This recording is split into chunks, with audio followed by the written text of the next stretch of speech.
Hey folks, Eric here with Von Fader Studios, and we're kicking it off tonight with Evan from Lua Flora, and we're going to do just a couple questions and get them knocked out so we can learn more about Lua Flora and what they've been up to. So, Evan, what's up, man? Chilling. Good to be here.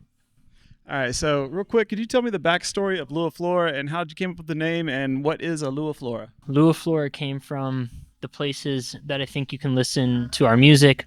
Sometimes it's a little more chipper and happy, and it's a beach vibe. Other times a little more down tempo in the mountains under the stars. So you got the moonflower. You can find yourself in either of those situations listening to our music. You kind of go by your genre, you call it beach folk music. How'd you come up with beach folk music? Yeah, so I grew up on reggae, roots reggae, Lucky Dube, Bob Marley, of course, Culture. And, over time fell in love with a lot of folk music, Americana, indie folk, and where we're taking the reggae, we're taking the calypso, we're taking the soca, we're taking the indie folk, the modern stuff, and putting it all into one and creating something that's unique to us.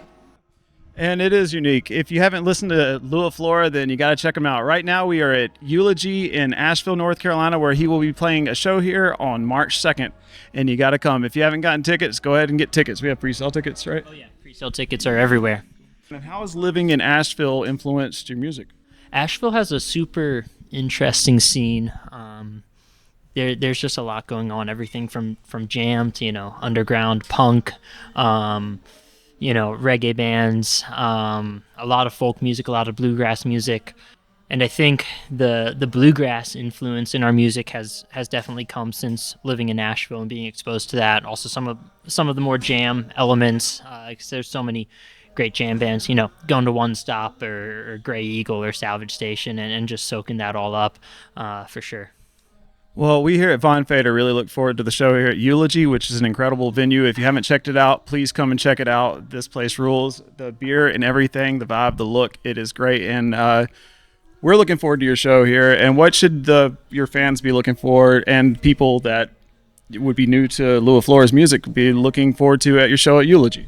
Yeah, this show is really kicking off, I think, a new chapter for us. We're trying a lot of new things and really dialing in our sound to some new places. So I think people that have seen us before are going to experience something different, some electronic elements, and people that haven't seen us before are kind of seeing us for the first time as the iteration of the group that I've always wanted to be, and now we're starting to achieve that. So this show on March 2nd is going to be the first introduction to that, and we're going to go from there and really be able to build on it and create the vision that's been there for so long.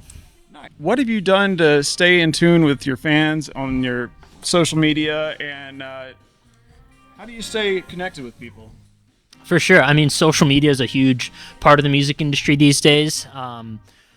And, it's definitely an interesting ride, putting yourself out there. You kind of feel like, all right, there's this new idea that you got to get on quickly to keep up with how everything changes so quickly in social media. And it kind of puts you in a position where you kind of look back 6 months, a year, and you're like, man, I really did that. But I think that's part of the exploration. And I heard somebody talking about this recently where it's like, if you're not looking back and like kind of questioning yourself and wondering if that was the right move, then you're just not putting yourself out there enough. You're not trying and putting yourself out there in the ways you need to be. So I think social media creates kind of like a double-edged sword where as musicians, you don't necessarily want to do that, but you're forced to. And sometimes it might not go over the best, but it's all growth, it's all learning, and it's all expanding on what you're doing and finding the path to what makes you happy, what fulfills you, and what connects with people. Evan, I know you've had a really exciting year this year with so much you've been doing. You guys have stayed busy. You've been on the road. You guys have gotten some good tour dates. Y'all have just, I feel like, expanded. And the one thing I know is you got new music that keeps coming out. You're a busy person. What's coming up for Lua Flora? What do your fans want to know that's going to help you connect with them? And just tell us what's new and coming out soon. Yeah, so right now we're doing a new single about every 7 weeks, give or take. So we've done 2 so far. The most recent one came out in January. And we just got the next one set up to come out in mid-March. So we're going to be doing that the rest of this year. New music on the way. Some shows I'm really excited about, festivals like Rooster Walk, and some other ones that I don't think I can say yet, that, I've been dreaming about for 10 years. So it's really an honor to watch this thing grow, through connection and through music, and getting to share that with people. Man, that's so cool. You heard it from Evan from Lua Florida and Vine Fader here. First off, the name of the song that just came out was Burnout. I love that song, Evan. It is such a good tune. It hits in the best ways, and I think a lot of people can connect to it. If you haven't checked it out, Burnout by Lua Flora. And if you haven't been to Eulogy, get your butt over here and check out a show, specifically March 2nd, Lua Flora. I'm a little bird